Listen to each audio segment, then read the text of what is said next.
আসসালামু আলাইকুম। আজকে লাউ দিয়ে ইলিশ মাছ রান্না করব। তো বড় বড় ইলিশ মাছ কীভাবে রান্না করি সেটা আপনাদেরকে আজকের সাথে শেয়ার করব।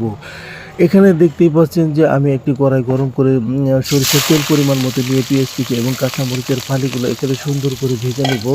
এই পেঁয়াজ কুচি এবং আদা রসুন বাটা একসাথে ভেজে না নিলে পরে আদার যে একটা গন্ধ আছে সেই গন্ধটা থেকে যাবে।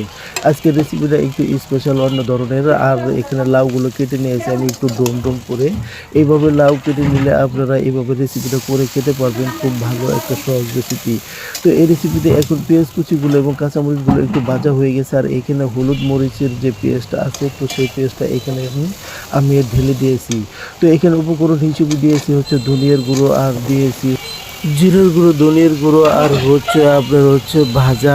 আর সাথে এখানে এই যে বোনা করার পরে এখানে যে লাউগুলো কীভাবে কেটেছি সেটাও আপনারা দেখতে পাচ্ছেন।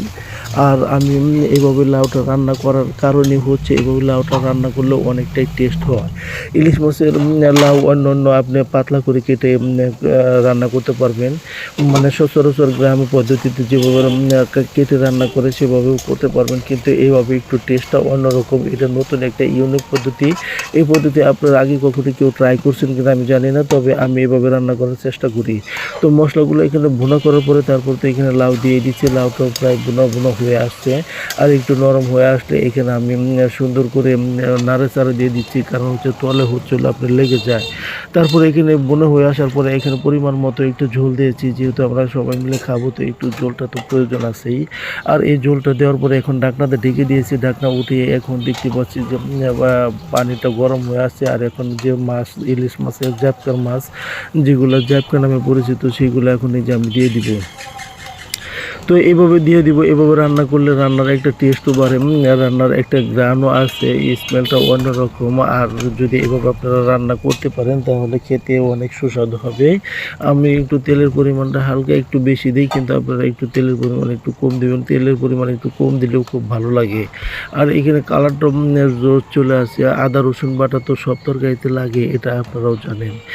আর আমি এভাবে রান্না করার চেষ্টা করি, কারণ এইভাবে রান্না করলে লাউ দিয়ে ইলিশ মাছের এই রেসিপিটা আমার কাছে খুবই ভালো লাগে। আমাদের এলাকাতেও অনেক জনপ্রিয়।